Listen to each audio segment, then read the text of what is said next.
Okay, so hindi kasi sa Messenger kaya dinaan ko na lang po dito sa YouTube. Pero ipa-private ko lang po ito, hindi to public na nasa YouTube. Okay, so tayo-tayo lang po talaga makakapanood nito na mga pinaka-closest ko lang dito sa ating team.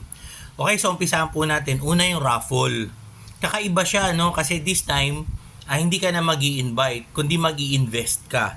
Sa totoo lang, ako si Coach Jerry, talaga namang ini-encourage ko kayo mag-invest kada biyernes, di ba? Yun naman talaga ang advice ko sa inyo. Invest every Friday para naman maramdaman ninyo yung income dito kay podcast. O ako nag-advise, nag-encourage ako na kada Friday, weekly mag-invest kayo.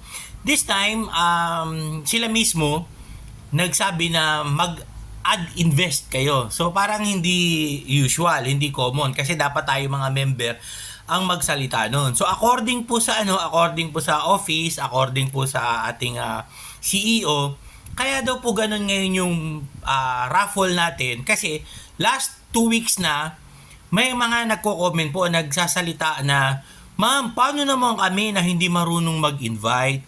Ma'am, paano naman kami wala kaming invite?" Kasi yun nga, pag mag-invite kami, na trauma na, may phobia na. So paano naman kami wala kaming kakayahan na mag-invite? Ayan. So, ang explanation po ng ating CEO, ng ating sa office, is ano po, no?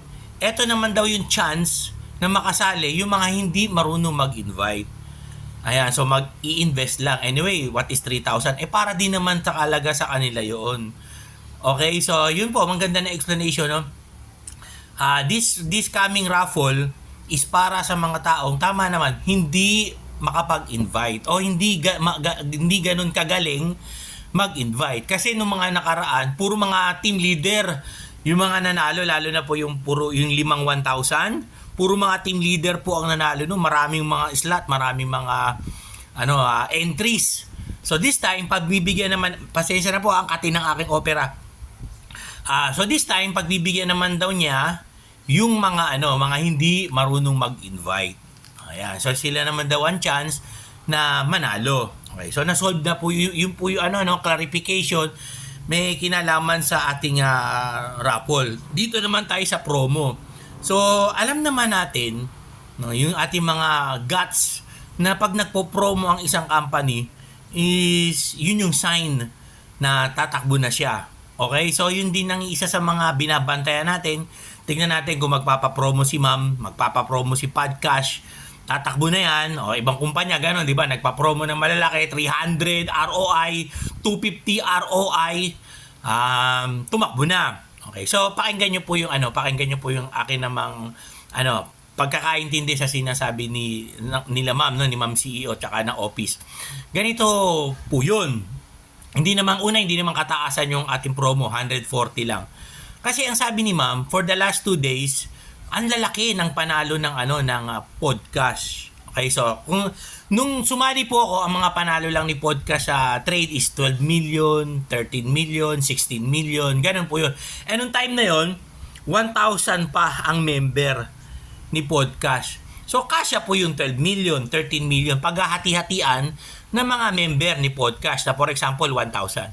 Pero now na 5,000 na tayo, for example, dumami, parang hindi na kasya sa atin yung 12 million, di ba? Parang hindi na kasya sa atin yung 16 million.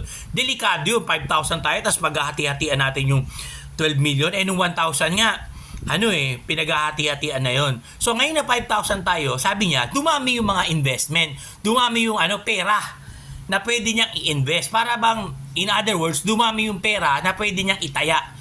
Kaya nung dumami yung pera, lumaki yung pera na itinaya niya, lumaki rin yung tinatawag na panalo niya. Nung lumaki yan, kaya pasok pa rin sa atin ng mga member ng 5,000. Sana naintindihan niyo po na kaya malaki na yung panalo niya kasi dumami tayo. Dumami na yung investment, dumami na yung mga investor. Kaya from 12 million, now na marami na tayo, gumaganya na ngayon, 60 million, 45 million, 50 million. Kasi marami nang siyang pantaya. Okay, so tama na naman yung kanyang explanation. Sa akin po, convinced ako doon. Tama nga naman kung 12 million, tapos 5,000 na tayo. Mahirapan na tayong paghati-hatian yun. Now na nasa 50 million siya, 60 million, talagang okay pa rin. And then, sabi niya, it's a safe trade. Ang lakas-lakas daw talaga ng trade ngayon, which is nagbabantay din ako sa world news. Tama nga naman, ano, ano po, malakas nga naman talaga ang trade talaga ngayon, whether you like it or not. The stock market is really soaring high. Ayan, ganyan po siya. So, tama po, lagi siyang panalo. Okay, so convinced din po ako nun. Now, yung promo, kasi doon tayo natatakot, di ba? Kasi kung natatandaan nyo po, magme-mention na lang ako ng pangalan dito. Spotify, nag-promo, tumakbo. Metamax, nag-promo, tumakbo. Now, yung iba, like last week, o 3 days ago, NextGen, nag-promo, tumakbo. Si DigiVolt, nag-promo, tumakbo. Jet Enterprise, nag-promo, tumakbo. So, UCars, nag-promo, tumakbo. Okay. So, yun yung ating pag nag-promo, tumatakbo. Now, eto, kakaiba kay Podcast. Nagpo-promo si Podcast, pero nagpapasweldo. Tama ba? Nagpapa-cash out. Kasi yung pong kay Metamax, nag-promo siya, hindi na tayo makasweldo. Si Spotify nag-promo, hindi na makasweldo yung mga members. Si UCars nag-promo, hindi na makasweldo yung mga members. Si DigiVolt nag-promo, hindi makasweldo yung mga members. Now, kakaiba kay Podcast. Nagpo-promo, kagaya na sinasabi natin, pero nakakasweldo tayo. Kasi ang tatakbo, nagpo-promo, pero hindi na magpapasweldo. Tama po ba? Ganun yung ganun po yung natin, alam natin. That's the sign. Nag-promo, pero hindi na nagpapasweldo. Kay Podcast, hindi naman kalakihan yung promo, 140%, pero nakaka-cash out tayo. Okay? So, it's really a sign na hindi pa siya tatakbo. Now, my advice to my team, kagaya po ng sabi ko sa inyo, loyal po ako sa team ko, hindi kay Podcast. No, kahit na ba nagra-rank pa po ako ng Prime Master, Supreme Masters po ngayon, papunta na sa Legendary Master, mas loyal pa rin po ako sa aking mga kasamahan, sa aking mga ka-team. Suggest ko lang po sa inyo, this week, we really have to play safe. Kailangan po maging muna tayo, smart. I think hindi ito yung time para mag-invest tayo ng no? Although, wag po tayo maging gahaman.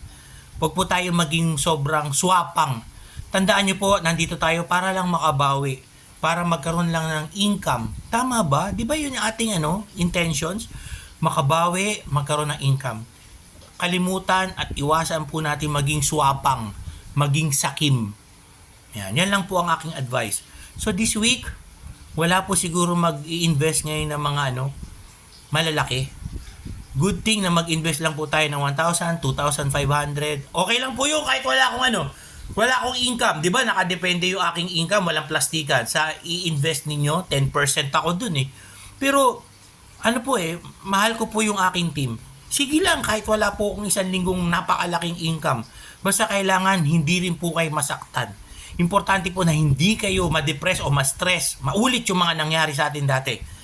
This week po talaga, let's be smart, let's be cautious. Wala po mag-i-invest ng malaki.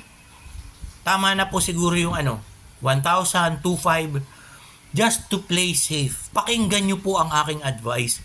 Sige lang. Kung ma-miss natin yung opportunity na 140%, sige lang. Basta importante, safe lang po tayo. Kumita tayo ng safe. Sana naiintindihan nyo po yung aking message ko sa inyo. Huwag po tayo masyadong sakim. Sige lang, baka next week may magandang promo. Okay, so let's just let's take it easy this week. Sir Jerry po ito.